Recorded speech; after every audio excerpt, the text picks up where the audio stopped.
আমরা অনেকেই কিন্তু কেরিয়ার নিয়ে বেশ হতাশায় ভুগি। মনে হয় বন্ধুরা সবাই কত এগিয়ে যাচ্ছে আর আমি হয়তো পিছিয়ে পড়ছি।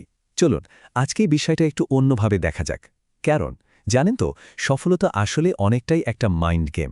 এই কথাটা আমি হতাশ, আমাকে দিয়ে হবে না, এটা কিন্তু আমাদের অনেকেরই মনের কথা, তাই না?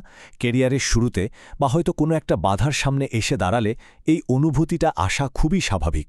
মনে হয় যেন চারদিকে সবাই ছুটছে, শুধু নিজের রাস্তাটাই কোথাও হারিয়ে গেছে। আর এই অনুভূতিটা কিন্তু মানুষকে একদম আটকে ফেলতে পারে। দেখুন, এই যে নিজেকে হারিয়ে ফেলার অনুভূতি, এটা কিন্তু ১০০ ভাগ বাস্তব। যখন দেখা যায় পরিচিত সবাই, বন্ধুরা ভালো চাকরি করছে, জীবনে সেটেল হয়ে যাচ্ছে, আর নিজের চেষ্টার কোনো ফল আসছে না, তখন হতাশ লাগাটাই তো স্বাভাবিক।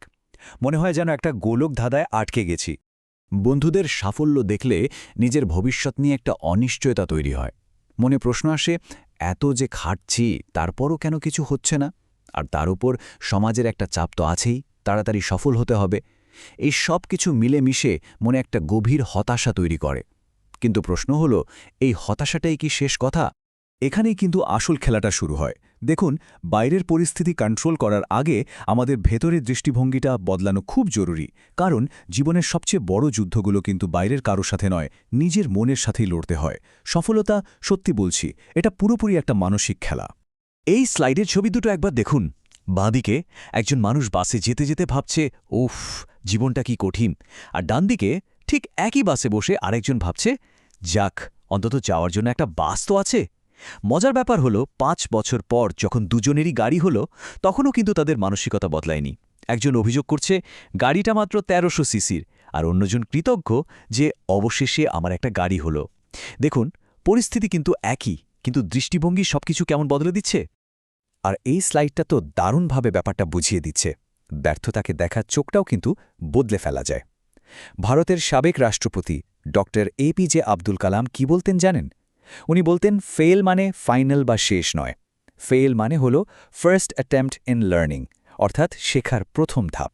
ভাবা যায়, ব্যর্থতা মানে সব শেষ হয়ে যাওয়া নয়, বরং নতুন করে শেখার একটা সুযোগ। চলুন এবার কিছু সত্যিকারের গল্প শোনা যাক।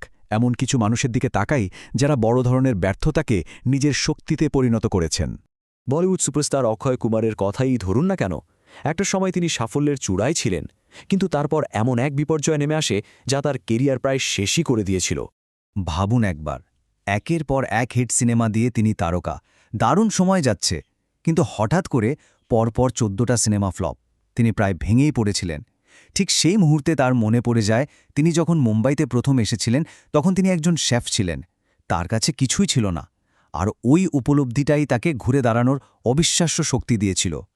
তার মনের মধ্যে তখন এই একটাই প্রশ্ন ঘুরছিল, যদি একদম শূন্য থেকে শুরু করে এত দূর আসা যায়, তাহলে পড়ে গেলে আবার উঠে দাঁড়ানো যাবে না কেন? এই মানসিকতাই ছিল তার ফিরে আসার মূলমন্ত্র। আর এটা শুধু একজনের গল্প নয়, সবচেয়ে জরুরি যে বিষয়টা আমাদের বুঝতে হবে তা হল, প্রত্যেকের সফল হওয়ার সময়টা কিন্তু ভিন্ন। কর্নেল স্যান্ডার্স, যিনি কেএফসি প্রতিষ্ঠা করেছিলেন, তিনি তার জীবনের ৭০ বছর বয়সে এসেই এই কাজটা করেন। তার মানেটা কি দাঁড়ালো যে অনেক দেরি হয়ে গেছে বলে আসলে কিছুই হয় না। আচ্ছা, তো গল্প তো অনেক হলো। এখন প্রশ্ন হলো, বাস্তবে আমরা কি করতে পারি? কিভাবে নিজের যোগ্যতা বা ভ্যালু বাড়ানো যায়? চলুন এবার কিছু বাস্তবসম্মত পদক্ষেপ নিয়ে কথা বলা যাক। প্রথমত, শুরুটা করতে হবে ছোট করে। কোটিপতি হওয়ার স্বপ্ন দেখে হাত পা গুটিয়ে বসে না থাকে, বরং এখন আমার যে দক্ষতা আছে সেটা দিয়ে কি করা সম্ভব, সেখান থেকে শুরু করা যাক। দ্বিতীয়ত, নিজের সঠিক মূল্যটা বুঝতে হবে। মার্কেটে নিজের স্কিলের চাহিদা কেমন সে অনুযায়ী প্রত্যাশা করতে হবে। তৃতীয়ত, বিক্রি করতে শিখতে হবে। কথাটা শুনতে একটু অন্যরকম লাগতে পারে, কিন্তু ভেবে দেখুন তো, পৃথিবীতে প্রায় সব চাকরি কিন্তু এক ধরনের সেলস। হয় আমরা কোনো আইডিয়া বিক্রি করছি, বা কোনো প্রোডাক্ট, অথবা নিজেকেই। আর চতুর্থ এবং সবচেয়ে গুরুত্বপূর্ণ হল কমিউনিকেশন বা যোগাযোগে দক্ষ হয়ে ওঠা। আর এটা কিন্তু আমার কথা না, বিশ্বের অন্যতম সফল বিনিয়োগকারী ওয়ারেন বাফেট কি বলেছেন জানেন? তিনি বলেছেন, শুধুমাত্র কমিউনিকেশন স্কিল শিখে যে কোনো মানুষ তার ভ্যালু ৫০% বাড়িয়ে ফেলতে পারে। জাস্ট ভাবুন একবার, 50% শুধু একটা স্কিল দিয়ে। নিজের আইডিয়া, নিজের যোগ্যতা অন্যের কাছে ঠিক মতো তুলে ধরার ক্ষমতাই কিন্তু ইনর্মাস একটা পার্থক্য গড়ে দেয়। এটা কোনো জাদু নয়, এটা একটা কৌশল। সুতরাং সবচেয়ে জরুরি কাজটা হল নিজের অ্যাপ্রোচ বা চিন্তার ধরনটা বদলে ফেলা। এই কোম্পানি আমার জন্য কি করতে পারে, এটা না ভেবে বরং ভাবা উচিত আমি এই কোম্পানির জন্য কি করতে পারি। মানে ফোকাসটা প্রয়োজনের উপর নয়, অবদানের উপর রাখতে হবে। তো আমরা একদম শেষে চলে এসেছি। আর শেষ কথাটা হলো দুটো খুব জরুরি জিনিস নিয়ে, যা দীর্ঘমেয়াদী সাফল্যের ভিত্তি। ১ ধৈর্য এবং ২ দৃষ্টিভঙ্গি। আমাদের মনে রাখতে হবে প্রত্যেকে তার নিজস্ব টাইম জোনে দৌড়াচ্ছে। একটা উদাহরণ দেই, বিল ক্লিন্টন মাত্র ৪৪ বছর বয়সে আমেরিকার প্রেসিডেন্ট হয়েছিলেন, কিন্তু জো বাইডেন বা ডোনাল্ড ট্রাম্প প্রায় ৮০ বছর বয়সে এসে হয়েছেন। এটা খুব পরিষ্কারভাবে দেখিয়ে দেয় যে প্রত্যেকের সাফল্যের চূড়ায় ওঠার সময়টা আলাদা। বন্ধুর আজকের সাফল্য মানে কিন্তু নিজের আগামীকালের ব্যর্থতা নয়। এই কথাটা মনে একটা দারুণ ভরসা দেয়, তাই না? যেটা ভাগ্যে আছে সেটা আসবেই। তাই অন্যের সাথে নিজেকে তুলনা করে হতাশ না হয়ে নিজের চেষ্টা আর যাত্রার উপর আস্থা রাখাটাই সবচেয়ে জরুরি।